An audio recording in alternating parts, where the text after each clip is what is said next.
These are real images of a young Brazilian woman stranded on the cliffs of a volcano in Indonesia. Alone, cold, a fraud. In this episode of Cause of Death, we delve into the heartbreaking story of Juliana Marins, a 26-year-old Brazilian who set off on a dream backpacking trip across Southeast Asia and never came back. What happened on that volcano trail in Indonesia? Was it an accident or a preventable tragedy? We'll explore the facts, the medical evidence, and the emotional toll of a story that gripped Brazil and shocked the world. What really happened? In late February 2025, Juliana, an advertising graduate, athlete, and dance performer from Niterói, began a solo trip across Asia. After visiting the Philippines, Vietnam, and Thailand, she arrived in Indonesia and decided to climb Mount Rinjani, a towering volcano over 3,700 meters high. She joined a group of 5 tourists and a local guide for the 2-day trek. On the second morning, around 5:15 a.m., they resumed the climb in cold, foggy conditions, using flashlights to navigate the rocky terrain. Juliana fell behind. Tired, she asked the guide if she could stop and rest. He agreed and continued the climb with the group, leaving her alone. When he returned more than an hour later, she was gone. Juliana had fallen into a ravine near the summit, approximately 300 meters off the trail. Human impact. Juliana's family in Brazil was first contacted through social media by other tourists. Desperate for information, her sister Mariana began reaching out to local park officials, travelers, and even the Indonesian rescue teams. At first, the news was chaotic. They were told she was alive and waiting for rescue. Later, they found out those claims were false. When rescue teams reached the spot, she was no longer there. Days of uncertainty followed. Fake news, contradictory reports, cold nights, and mounting fear. Back in Brazil, a nation waited. The accident mechanism. Juliana fell from a steep, unstable cliffside.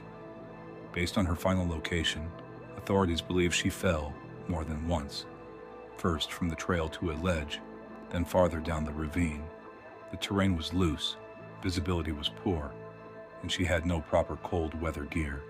She was wearing jeans, a t-shirt, sneakers, gloves, and no glasses, despite having 5 diopters of myopia. Left alone in the dark, in the freezing wind, she likely lost her footing and fell. Injuries and physiology. A medical examination revealed fractures to the shoulder, spine, and femur from the fall. Internal injuries consistent with high-impact trauma. No signs of hypothermia, indicating she died from the fall, not the cold. According to the coroner, Juliana died approximately 20 minutes after impact. She likely experienced pain, confusion, and progressive loss of consciousness. Rescue and response. Juliana's body was initially spotted by drone in a crevice 300 meters below the trail. But when rescue teams arrived, she had fallen deeper, over 650 meters down. Extreme fog, dangerous cliffs, and poor communication delayed rescue efforts. Climbers had to sleep overnight on the rocks, roped together to avoid falling.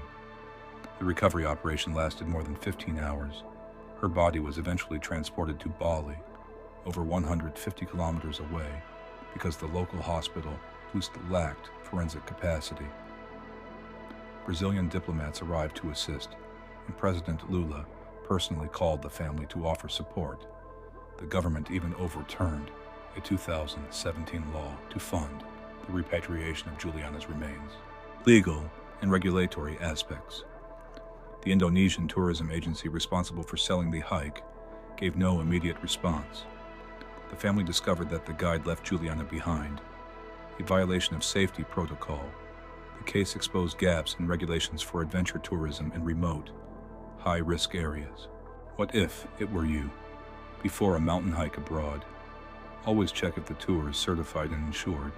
Never hike without proper clothing, food, and communication tools.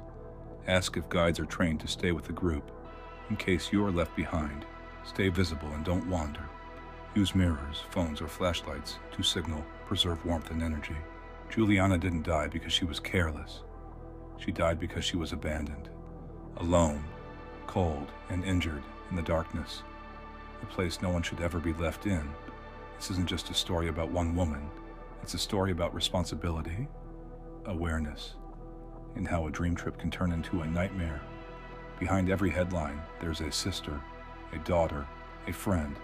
Let her story be a warning and a call for change. Would you go on a hike like this? Leave a comment. Share this video. It might save a life. The worst kind of danger is the one we don't see until it's too late. See you next time on Cause of Death.